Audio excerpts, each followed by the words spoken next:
Assalamualaikum warahmatullahi wabarakatuh. Yang terhormat dosen penguji ujian kinerja UKIN UIN Mataram tahun 2022.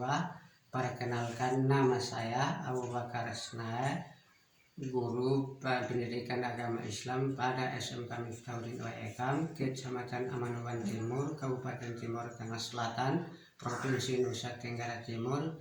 Pada kesempatan kali ini, Rabu tanggal 21 Desember 2022, saya akan melaksanakan kegiatan praktek pembelajaran untuk memenuhi ujian kinerja PPG Aljab kelompok 9 gelombang ketiga UIN Mataram tahun 2022. Waalaikumsalam warahmatullahi wabarakatuh. Sayyid Kiaman Ilal Ustaz Hidi Roman. Assalamualaikum warahmatullahi wabarakatuh. Waalaikumsalam warahmatullahi wabarakatuh.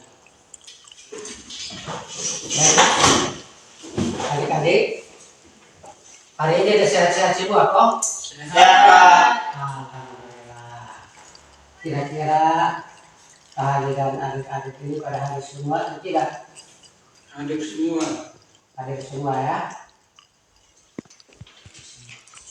Baik, kalau hadir semua,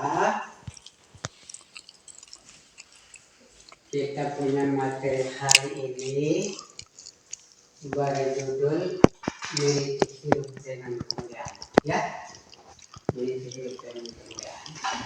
Namun sebelum kita mulai, kita punya pelajaran. Kita sebagai orang yang beriman dan bertakwa kepada Allah Subhanahu wa Ta'ala, kita tidak terlepas dari doa atau memohon kepada Allah agar tujuan kita atau pendidikan kita bermanfaat untuk diri kita dan untuk kedua orang tua dan untuk masyarakat umumnya, ya. Namun sebelumnya kita berdoa, mari sama-sama kita menyimak, sama-sama melafalkan basmalah. Bismillahirrahmanirrahim. Baik, jadi kita punya materi hari ini berjudul Meniti Hidup dengan Kemuliaan. Namun sebelum kita mulai, kita punya pelajaran hari ini, kita sedikit menyinggung kita punya materi atau pelajaran minggu lalu. Siapa yang tahu minggu lalu itu kita punya materi itu tentang apa? Materi minggu lalu, siapa yang tahu? Ada yang tahu? Ya. Apa? Al-Quran dan hadis sebagai pedoman hidup. Ya, Al-Quran dan hadis sebagai pedoman hidup. Iya, itu minggu lalu ya. Sekarang kita punya materi. Sekarang itu adalah meniti hidup dengan kemuliaan. Ya, berarti dia ada kait mengait ya. Al-Quran dan hadis dengan meniti hidup itu ada kait dengan kemuliaan. Ya. Kemudian di situ ada dua kata yang ada kaitan, yaitu husnudzon dan su'nudzon. Ya. Kalau husnudzon itu adalah perkiraan atau prasangka. Jadi prasangka itu ada dua macam. Biasanya orang menggunakan prasangka itu, ada yang prasangka baik dan ada yang prasangka buruk. Ya. Jadi kalau kita lihat di dalam konsep ini pengetahuan atau ilmu pengetahuan, yang su'nudzon itu orang biasanya su'udzon. Kira-kira orang itu berbuat apa ya? Padahal orang itu tidak berbuat ya. Contoh kecil, orang berbuat perzinahan misalkan, seperti Ade Tufa berbuat zina misalkan, itu namanya su'nudzon. Sebelum dia melakukan, tapi banyak orang yang mengatakan, si anu itu berzina, padahal itu tidak kan? Betul seperti itu. Kemudian yang husnudzon itu dia punya contohnya begini. Misalkan ada Leo Are selalu melakukan sholat atau tidak melakukan sholat, tetapi orang lain mengatakan itu selalu orang selalu sholat. Itu namanya pujian ya, husnudon. Berpikir orang tentang hal-hal yang baik-baik. Itu husnudon ya, memberikan gambaran. Itu menjadi acuan hidup. Seperti Jamal kalau misalkan ini tiap hari tidak pernah sholat, pergi sholat, Iza sore hari pergi mengaji sholat. Itu kan aktivitas kita untuk hal yang baik-baik ya. Itu namanya sududon. Kalau orang melihat Anda lewat, wih itu si Jamal sudah pergi ke masjid untuk sholat ya. Kemudian kalau Iza dilihat, wih itu orang tiap sore jam 5 sudah ke masjid untuk sholat dan belajar atau mengaji ya. Atau wih si Jufa itu tiap hari ke sekolah untuk belajar. Nah ini husnudon, prasangka yang baik ya, itu tujuannya. Kemudian kalau sududon, ketika kita lewat sekalipun kita tidak mencuri atau kita tidak bermain judi misalkan, atau kita tidak minum mabuk, woi coba ini amati itu anak atau itu orang, dia selalu melakukan hal-hal ini. Itu sududon itu. Padahal pada dasarnya tidak seperti itu. Itu yang dimaksud dengan sududon. Selalu prasangka yang buruk. Bukan kompetensi itu untuk bagian keempat, mengelola, menalar, dan mengaji di dalam ranah konkret dan ranah abstrak terkait dengan pengembangan diri yang dipelajarinya, dan di sekolah mandiri bertindak secara efektif dan kreatif serta mampu menggunakan metode sesuai dengan keilmuan. Ya, itu kompetensi ini. Kemudian kita lanjut ke kompetensi dasar ya. Kompetensi dasar 1.1 terbiasa membaca Al-Quran dengan meyakini bahwa kontrol diri, menjahadah, an-nafas, prasangka, baik husnudon dan persaudaraan ukhuwah adalah perintah agama ya. Kemudian 1.1.1 terbiasa membaca Al-Quran dengan meyakini bahwa kontrol diri, menjaga an-nafas, prasangka baik, husnudon dan persaudaraan ukhuwah adalah perintah agama ya. Kemudian yang berikut, Kemudian 2.1 menunjukkan perilaku kontrol diri, mujahadah, an-nafas, persaudaraan, prasangka baik, husnudon dan persaudaraan, ukhuwah sebagai implementasi perintah Al-Quran surat Al-Hujurat ayat 10 sampai dengan 12 serta hadis terkait. Kemudian menunjukkan perilaku kontrol diri, mujahadah, an-nafas, persaudaraan baik husnudon dan persaudaraan Al-Quran surat Al-Hujurat ayat 10 dan 12 serta hadis berikut. Kemudian 3.1 menganalisis Al-Quran surat Al-Hujurat ayat 10 dan 12 serta hadis tentang kontrol diri, mujahadah, an-nafas, prasangka baik, husnudon dan persaudaraan ukhuwah. Kemudian 3.1.1 menjelaskan Al-Quran surat Al-Hujurat ayat 10 sampai dengan 12 serta hadis yang terkait. Kemudian 3.1.2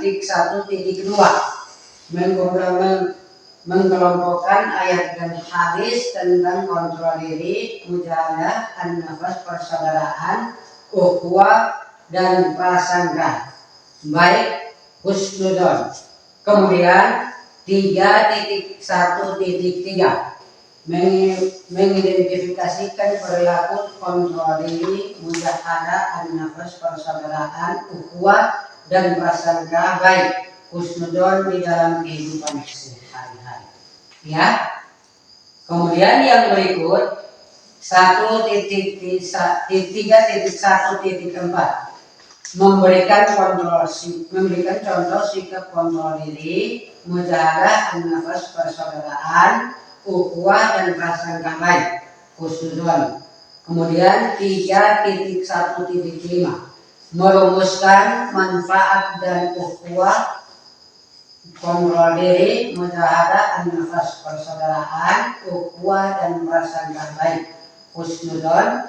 Kemudian 3.1.6 menjelaskan makna isi Al-Quran surat Al-Hujurat ayat 12 dan Al-Quran surat Al-Hujurat ayat 10 tentang kontrol diri, mujahadah, an-nafas, prasangka baik, husnudon dan persaudaraan atau ukhuwah dengan menggunakan ayat. Membaca Al-Quran 4.1.1 membaca Al-Quran Al-Hujurat dan ayat ke-10 dan 12 sesuai dengan kaidah tajwid dan makharijul huruf. Kemudian makharijul huruf itu maksudnya yang fasih ya. 4.1.2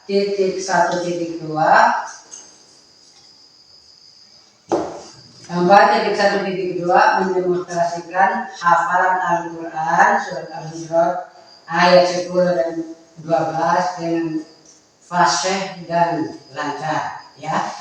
Kemudian yang ke-4 4.1.3 mengajikan hubungan antara kualitas keimanan dengan kontrol diri, mujahadah, an-nafas, prasangka baik atau husnudon dan persaudaraan ukhuwah sesuai dengan Al-Quran surat Al-Hujurat ayat 10 dan 12 serta hadis terkait. Membaca Al-Quran Al-Hujurat surat 49 ayat 10 dan 12 sesuai dengan kaidah tajwid dan makharijul huruf.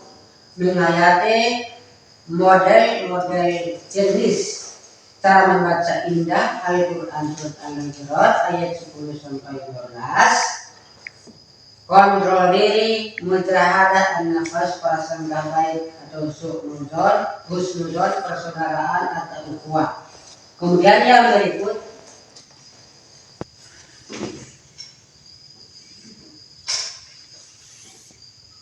ini kita masuk tujuan ya.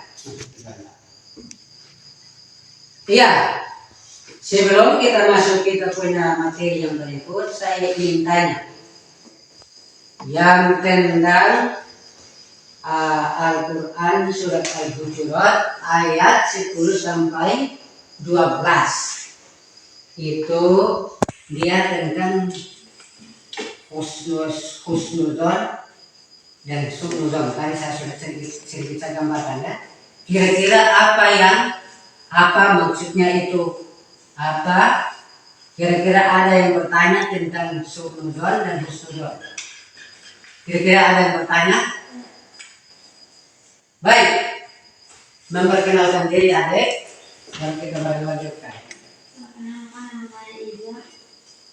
Agak kuat sedikit suara adik.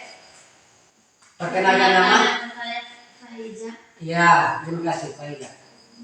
Apa perbedaan su'nudon dan husnudon? Su'nudon dan husnudon. Baik, ada lagi kira-kira? Ya, baik, boleh perkenalkan nama? Perkenalkan nama saya Jalan Bakati. Ya, terus? Apa manfaatnya tujuan husnudon? Husnudon, ya. Tadi kita punya saudari Faiza menanyakan apa perbedaan husnudon dan su'nudon, ya. Pertanyaan yang kedua, apa manfaat husnudon? Baik, sekarang kita lanjut kita punya materi hari ini yaitu tujuan pembelajaran Al-Quran dengan meyakini bahwa kontrol diri dari mujahadah atau an-nafs. Kemudian yang kedua, menunjukkan perilaku kontrol diri, mujahadah, an-nafs, prasangka baik atau husnuzon dan prasangkaan ukhuwah sebagai implementasi perintah Quran surat Al-Hujurat ayat 10 dan 12 serta hadis terkait. Kemudian yang berikut menganalisis Quran surat Al-Hujurat ayat 10 dan 12, kemudian diiringi dengan hadis tentang kontrol diri, mujahadah, an-nafas, persaudaraan baik dan persaudaraan ukhuwah. Kemudian yang berikut membaca Al-Quran, Quran surat Al-Hujurat ayat 10 dan 12 sesuai dengan kaidah tajwid dan makharijul huruf. Kemudian yang terakhir mendemonstrasikan hafalan Quran surat Al-Hujurat ayat 10. Baik, tadi kita punya tujuan, kita sudah tahu maksud dan tujuan kita punya pelajaran. Sekarang kita lanjut ke inti ya. Inti kita terdapat di bab 6 yang judul meniti hidup dengan kemuliaan. Ya, meniti hidup dengan kemuliaan. Kemudian pengendalian diri atau mujahadah an-nafas, pengendalian diri atau kontrol diri, mujahadah an-nafas adalah menahan diri dari segala perilaku yang dapat merugikan diri sendiri dan juga orang lain, seperti sifat serakah atau tamak. Ya, adik-adik bisa lihat sifat serakah atau tamak. Ini contoh ya. Contohnya, kalau misalkan kita tergoda dengan setan, maka dia punya balasannya itu yang di sebelah kiri, ya sebelah kanan. Tapi kalau kita tidak menahan diri, maka dia punya efeknya yang dia itu biasanya apa? Itu yang di sebelah itu biasanya apa? Yang di sebelah itu biasa polisi tangkap penjahat itu pakai apa? Diborgol. Itu contoh. Kita kalau tidak bisa menahan kita punya nafsu, selalu melakukan hal yang buruk. Itu dia punya contoh seperti itu. Yang di sebelah itu kita tergoda oleh setan. Ya, kalian tahu kalau kita tergoda seperti Nabi Adam alaihissalam ketika di surga itu dipengaruhi oleh setan, maka dia keluar dari surga. Ya, itu sudah pada tahu sejarah itu kan? Kebetulan Nabi Adam tidak mau untuk keluar dari surga, tapi gara-gara ada Siti Hawa, maka Siti Hawa bilang, ayo Adam, mari kita pijit ini buah. Kira-kira buah apa? Buah apa? Buah kuldi. Ya, gara-gara buah kuldi, maka Adam juga tergoda. Ya, jangan ya, lupa, jangan sampai tergoda oleh wanita. Nanti tidak terganggu seperti ini. Ya, jangan sampai tergoda oleh laki-laki, akan terganggu seperti ini. Ini secara akidah. Tapi kalau secara hukum, maka dia akan lari ke sana, diborol tangan kita, berbawa ke penjara sana. Di rutan itu banyak anak SD saja bisa dipenjara, apalagi seperti kalian. Itu gantung di penjara. Maka jangan coba-coba melakukan hal yang buruk, pasang buruk. Zaman sekarang saja kita marah orang kasar, orang bisa tarik kita ke ini hukum. Kita lanjut. Ini contoh yang tadi saya gambarkan ya. Kalau kita tergoda oleh setan, maka ada di penjawaban. Kalau kita tergoda oleh perbuatan kemanusiaan, maka kita terseret hukum. Ingat, yang berikut definisi prasangka baik. Prasangka baik atau husnuzon berasal dari kata Arab yaitu husnu yang artinya baik dan zon yang artinya prasangka. Jadi prasangka baik atau positif di dalam terminologi Islam dikenal dengan istilah husnuzon, atau istilah husnuzon adalah sikap orang yang selalu berpikir positif terhadap apa yang telah diperbuat oleh orang lain.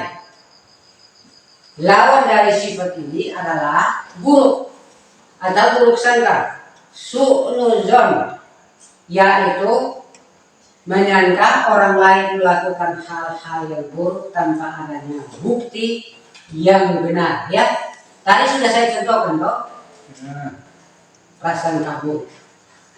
Dia orang sampai minum sopi dia berdoa, itu orang selalu minum sopi dan sopi. Nah ini dia punya contoh. Kemudian yang berikut ini adalah Al-Quran. A'udzu billahi minasyaitonir rajim. Bismillahirrahmanirrahim. Ya ayyuhalladzina amanu istanibu katsiran minadz dzanni inna ba'dadz dzanni istum wala tajassasu wala yaktabi ba'dukum ba'dakum ba'dan ayuhibbu ahadukum ayyakula lahman akhihi maytan fakarihtumu wattaqullah innallaha tawwabur rahim. Yang artinya, wahai orang-orang yang beriman, jauhilah banyak dari prasangka. Sesungguhnya sebagian prasangka itu dosa, dan janganlah kamu mencari-cari kesalahan orang lain, dan janganlah ada di antara kamu yang mengunci sebagainya yang lain. Apakah ada di antara kamu yang suka memakan daging saudaranya sendiri yang sudah mati? Tentu kamu merasa jijik, dan bertawakallah kepada Allah, sesungguhnya Allah Maha Penerima Taubat, Maha Penyayang. Ya. Jadi maksud dengan ayat Al-Quran ini, adik-adik, ayat Al-Quran ini jangan sampai kita memakan daging orang. Ya, itu tujuan ayatnya. Bukan makan daging orang yang badan kita. Ya, itu bukan. Tetapi yang dimaksud dengan makan daging orang itu, contoh, Jufa pergi bicara dengan ini si Ija. Ketika ada orang melihat, dia sampaikan bahwa, oh si anu begini-begini. Ah, itu makan daging orang. Ya, ketika Jufa mengatakan ke Ida, oh Ida, itu si Jamal atau si Ade itu perbuatan begini-begini. Ah, kamu bicarakan dia punya keburukan, kamu punya kawan, kamu tidak sadar bahwa kamu makan, dia punya perbuatan. Biar kalau dia tidak berbuat, kamu tanggung dosanya. Itu maksud ayat yang di sini. Ya, kira-kira mengerti? Jangan coba-coba membicarakan orang lain, karena orang yang kamu bicarakan itu belum tentu dia berbuat. Kalau dia berbuat, maka dosa dia itu pindah ke kamu. Itu maksud ayat Al-Qurannya. Ya. Yang berikut, Anda bisa melihat lagi. Prasangka buruk bagaikan awan hitam yang menutupi banyak kebaikan. Ya, prasangka buruk itu sampai mana? Ketika Anda membicarakan Anda punya kawan, maka itu menutup Anda punya kebaikan sekian tahun ini. Kamu menerima dia punya perbuatan yang sedang dia berbuat atau tidak. Sedang dia berbuat itu kamu terima, apalagi tidak berbuat, kamu terima lebih parah lagi. Itu maksud ayat Al-Quran itu begitu. Ya, maka di bawah ini mengatakan bahwa berhati-hatilah kalian dari tindakan prasangka buruk. Ya, berhati-hatilah kalian dengan prasangka buruk adalah sesuatu atau ucapan. Nah ini sebelum kita melanjuti sudah ada ucapan. Makanya ada lagu Qasidah itu bilang apa? Setajam-tajam pedang lebih tajam di lidah orang. Iya toh? Ya. Betul. Siapa yang hafalin lagu? Qasidah kan begitu. Setajam-tajam pedang itu masih lebih tajam di lidah orang.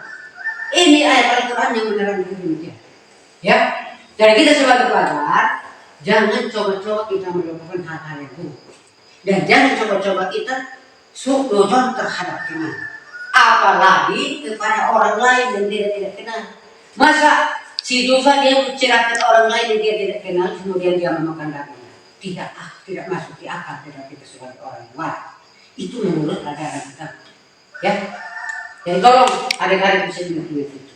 Kemudian saling membelakangi dan saling membenci. Jadilah kalian hamba Allah yang bersabar.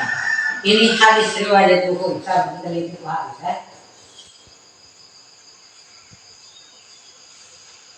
Kita lihat itu hadis di mana. Para saudara, ukhuwah di dalam Islam dimaksudkan bukan sebatas hubungan kekerabatan karena faktor keturunan, tetapi yang dimaksud dengan persaudaraan di dalam Islam adalah persaudaraan yang dikait oleh tali akidah sesama muslim dan persaudaraan karena fungsi keimanan sesama manusia makhluk Allah Subhanahu wa taala. Ya. Jadi kita dianjurkan untuk kita bersaudara. Saya kalau tidak salah di dalam ayat yang lain Allah berfirman, innamal mu'minuna karena ikhwatun. Innamal mu'minuna karena ikhwatun fa aslihu baina akhwaikum. Pada dasarnya itu orang mukmin itu bersaudara. Ya, fa aslihu baina akhwaikum. Maka perbaikilah atau saling memberikan kabar yang baik terhadap kita punya saudara di antara saudara dengan saudara yang lain. Ya, baik kita lanjut.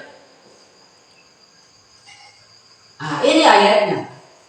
Innamal mu'minuna alladzina amanu billahi wa rasulihi tsumma lam yartabu wajahadu bi amwalihim wa anfusihim fi sabilillahi ulaika humus shadiqun.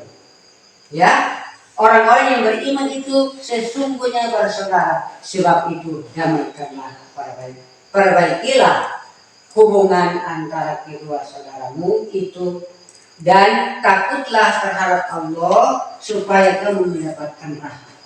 Ya, ini perintah Al-Quran, bukan karangan saya.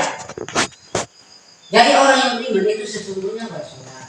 Sebab itu damaikanlah, perbaikilah hubungan antara kedua saudaramu itu. Ya, jadi ingat tadi kalau sebelumnya Anda selalu membicarakan Anda punya kawan. Mulai dari saat ini yang Anda dapatkan ayat Al-Quran ini, tolong berhentikan.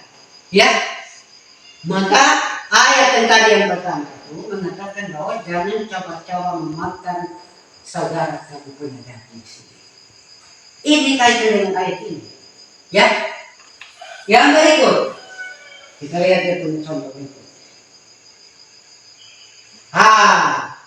Sekecil dua ini. Kenapa mereka berpoloan? Karena itu mereka bersaudara. Ya, berpakaian muslim, yang laki, kemudian mereka bersaudara. Ya, cermin sikap pengendalian diri. Satu, berdasarkan bersabar dengan tidak membalas terhadap ejekan atau cemoohan dan teman yang tidak suka terhadap kamu. Ya, itu yang pertama. Yang kedua, memaafkan kesalahan teman dan orang lain yang berbuat aniaya kepada kita. Ya, orang berbuat jahat kepada kita, kita harus maafkan. Yang ketiga, ikhlas terhadap segala bentuk cobaan dan musibah yang menimpa dengan terus berupaya memperbaiki diri dan lingkungan. Ya, kita selalu ikhlas dengan cobaan dan ujian dari Allah. Insya Allah Allah akan membalas kebaikan kita yang kita sabar dan ikhlas. Kira-kira dengar tidak? Ya, kita lanjut keempat, menjauhi sifat dengki atau iri hati kepada orang lain dengan tidak membalas. Ya, baik, saya gambarkan sifat dengki ya. Siapa yang tahu sifat tinggi? Adik-adik, siapa yang tahu sifat tinggi? Jufa? Ini ada Leo. Sifat tinggi itu apa? Kita benci kita punya kawan. Biar kita ketawa dengan kawan, hanya kasih mata sebelah saja. Itu kita tinggi, itu kita benci. Ya begitu, begini. Biasa orang kita pun di sini dia pun kelakuan begitu. Dia boleh ketawa tapi hati itu sakit. Kemudian yang kelima, mensyukuri segala nikmat yang telah diberikan oleh Allah Subhanahu wa taala kepada kita. Ya. Serta tidak merusak nikmat tersebut seperti menjaga lingkungan agar selalu bersih, menjaga tubuh dengan merawatnya, berolahraga, mengkonsumsi makanan dan minuman yang halal dan sebagainya. Ya, kita harus menjaga diri, merawat lingkungan, kemudian mengkonsumsi makanan juga yang bersih. Karena di dalam Islam itu dikenal dengan apa? Iman itu, kebersihan itu sebagian daripada iman. Dia punya halaman suratnya apa? Ana ghafatu binal iman. Ya, kebersihan itu sebagian dari iman. Ya, iya. Yang berikut cara bersikap berprasangka baik. Ya, kita sudah masuknya baik-baik ya. Satu, memberikan apresiasi atas prestasi yang dicapai oleh teman atau orang lain di dalam bentuk ucapan atau pemberian hadiah. Yang kedua, menerima dan menghargai pendapat teman atau orang lain meskipun pendapat tersebut berlawanan dengan keinginan kita. Kemudian yang ketiga, memberi sumbangan sesuai dengan kemampuan kepada peminta-minta yang datang ke rumah kita. Yang keempat, turut serta di dalam kegiatan-kegiatan sosial baik di lingkungan, rumah, sekolah ataupun masyarakat. Nah, tadi saya berikan contoh ya. Mengerjakan tugas-tugas yang diberikan kepada kita dengan penuh tanggung jawab. Ya, ini sudah kaitan dengan PR kita ya. Nanti sebentar saya kasih PR 5 saat. Biar kalian kerjakan di rumah. Karena ini saya anggap ini kita punya materi ini tentang hidup kita beriman dan bertakwa kepada Allah. Selain itu ada sosial, ada toleransi, ada gotong royong. Ya, dan hidup bermasyarakat itu demikian. Ketika kita beriman kepada Allah, tapi kita tidak lupa kita bersosial, kita bersaudara, kita gotong royong. Itu baru namanya orang sekolah. Jangan sampai kita hanya bersangka yang buruk-buruk saja, prasangka yang buruk-buruk, selalu suudzon kepada orang, tapi tidak pernah berbuat baik. Ini sesuai dengan materi kita ini ya. Baik, kita lanjut. Kira-kira sampai sini ada yang mau bertanya? Pas. Mudah-mudahan mengerti ya. Dari yang pertama ada 5, sekarang yang kedua ada 5, sekarang kita lanjut. Cermin perilaku persaudaraan, mengaku, mendoakan, menjenguk, mendoakan, membantu teman orang lain yang sedang sakit atau terkena musibah. Ya, ini poin yang kalimat berikut.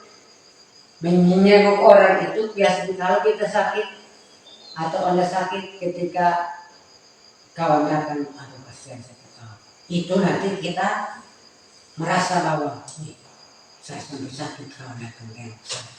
Dia merasa senang. Ya. Kemudian yang kedua, mendamaikan teman atau saudara yang berselisih agar mereka sadar dan kembali bersatu. Ya, jadi kalau kawan-kawan berantem, datang jangan karena kau punya kawan. Kalau ada fight lagi yang kau punya kawan lawan lain, datang damaikan. Kawan yang begitu itu perlu ada yang baik. Harus begitu. Ini karena juga punya kawan zaman, dia datang ada orang pukul, dia datang bukan karena melihat saudara lagi, dia langsung fight yang pukul orang ini. Nah itu salah, itu tidak boleh di dalam ajaran agama ya. Jangan sampai. Yang sering terjadi ini tawuran di sekolah itu karena begitu. Jadi adik-adik jangan coba-coba meniru hal-hal yang buruk. Ya. Kemudian Yang ketiga, bergaul dengan orang lain dengan tidak memandang suku, bahasa, budaya, dan agama yang dianutnya. Ya, kita dianjurkan untuk bergaul. Jangan kita hanya bergaul dengan itu kawan satu dan tiap kali kita jalan mondar-mandir dengan dia. Ini kita anjurkan untuk kita bergaul. Jangan, tapi dan ketentuan jangan bergaul untuk merusak. Itu salah ya. Harus kita bergaul dengan kita punya kawan-kawan yang baik-baik. Ya. Kemudian yang berikut, menghindari segala bentuk permusuhan, tawuran ataupun kegiatan yang dapat merugikan orang lain. Ya, ini sudah memberikan. Jangan coba-coba membuat tawuran. Misalkan kamu tawuran di sekolah, lempar kaca pecah, siapa yang tanggung jawab? Itu sudah merusak. Atau kamu di jalan misalkan sampai jalan berantem, orang punya rumah lempar, orang punya anak kamu pukul, itu salah dan dosa. Maka nanti kembali ke hukum dengan godaan setan. Lanjut. Ini poin. Kita selalu mencoba untuk menjadi lebih baik. Kita selalu mencoba ya untuk menjadi lebih baik. Kita coba tayangkan ini video ya. Pak Anda lihat.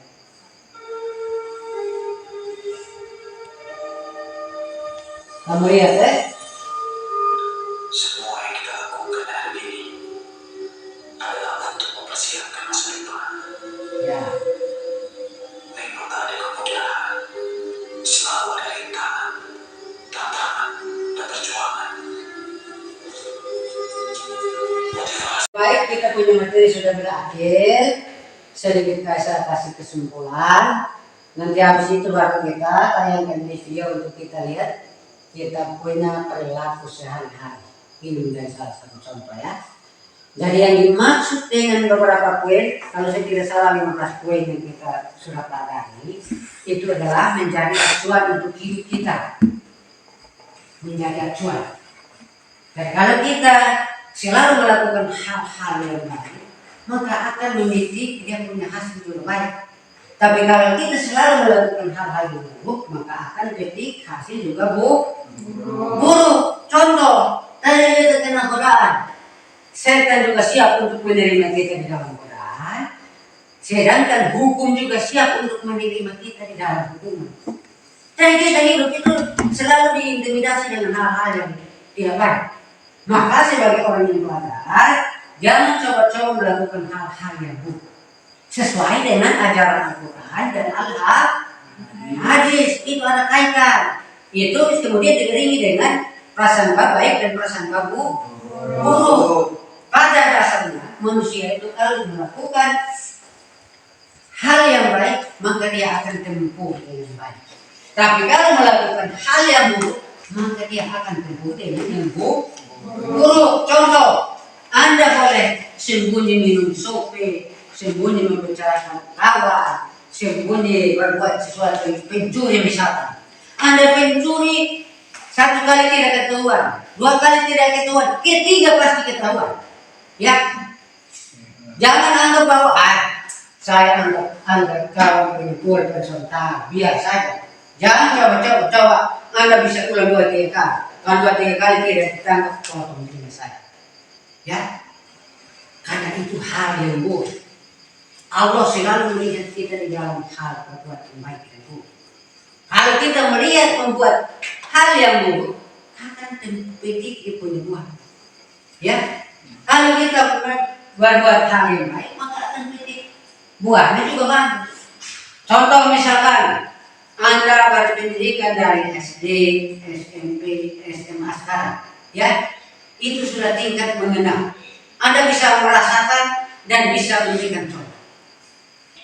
Ketika kita sudah di SMA, kita harus berpikir memberikan contoh kepada adik-adik yang masih SD dan masih SMP. Adik-adik jangan coba-coba berbuat hal itu, karena hal itu tidak akan bermanfaat untuk diri sendiri dan akan merugikan orang lain. Seperti beberapa poin tadi, kalau saya tidak salah 12 poin yang kita lewati, dan itu adalah menjadi sebuah patokan untuk hidup kita. Membicarakan orang saja tidak boleh, apalagi menganiaya. Ya, Bicarakan orang saja tidak boleh, apalagi menganiaya. Jangan coba-coba ya.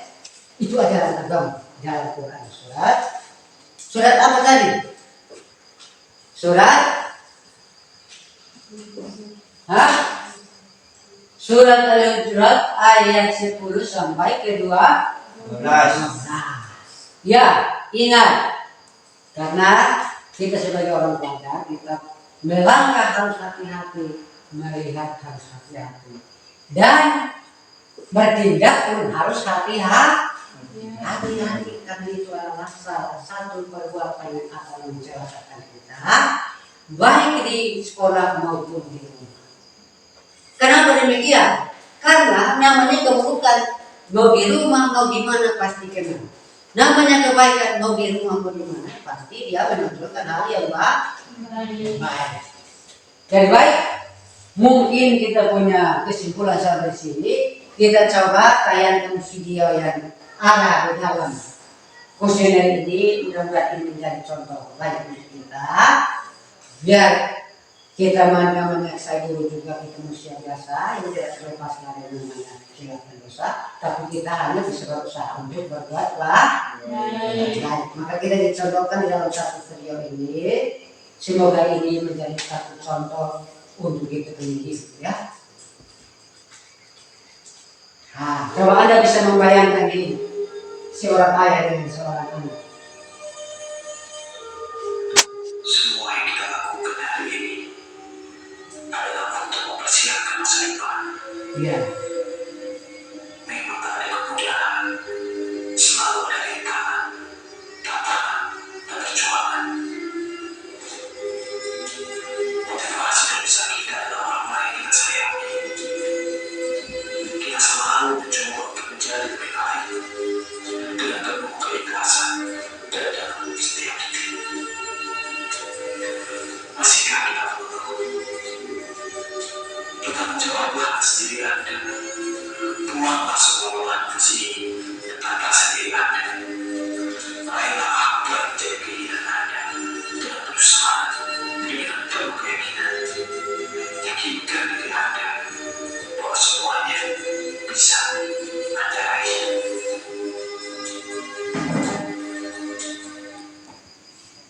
Baik, kira-kira kita punya video yang baru kita tonton ini.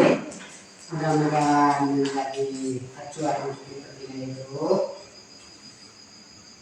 sehingga nanti yang berikut lagi kita bisa lihat lagi ya.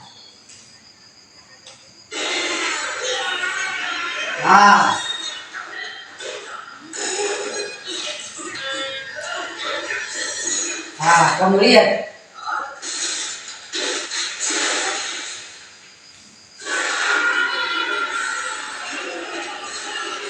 ya. Jadi kalau kita buat kerusakan dia akan begitu. Jika ada apa yang akan kita lakukan, bayangkan saja. Itu namanya gantung diri. Karena tidak ada cara lagi. Maka satu-satunya ya kemanakah aku akan pergi, dari manakah aku akan pergi. Selalu membuat keburukan, selalu membuat kejelekan, selalu membuat kesalahan. Terakhir kita hidup di buisan, kita temani nyamuk, kita temani cita-cita.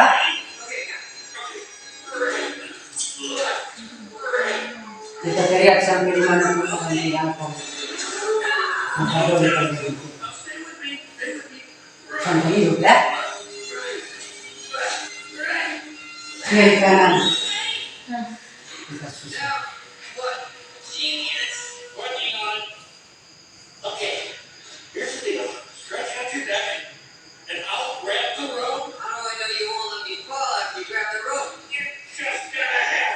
Kita bisa hadapi kita punya hidup yang buruk-buruk.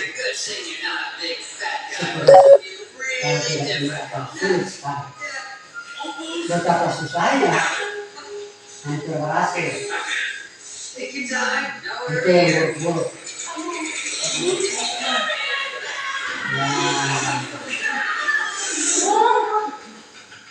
Ya.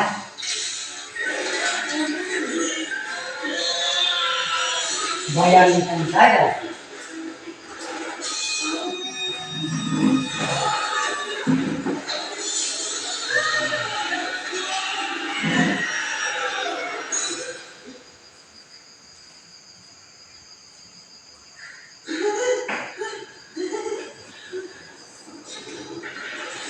Kira-kira adik-adik bisa lihat kendalinya seperti apa?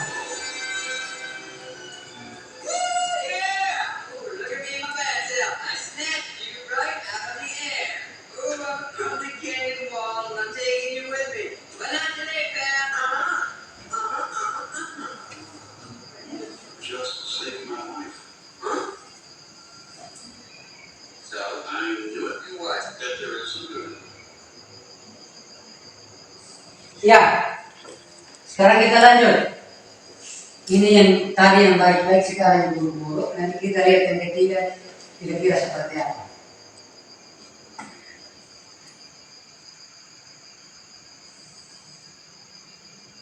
Ini yang ketiga.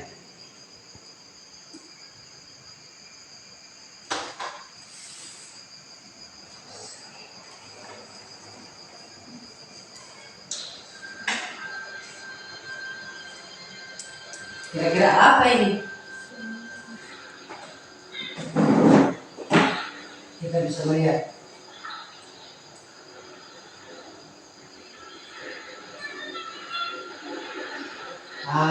Ini datang sembah.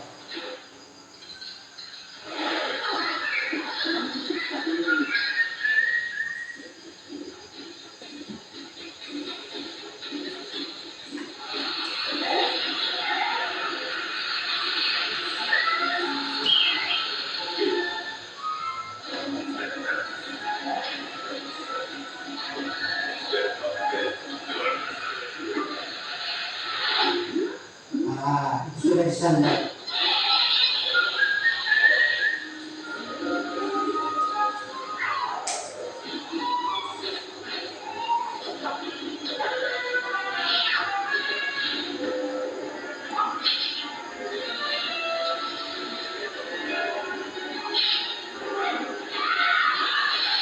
Woi.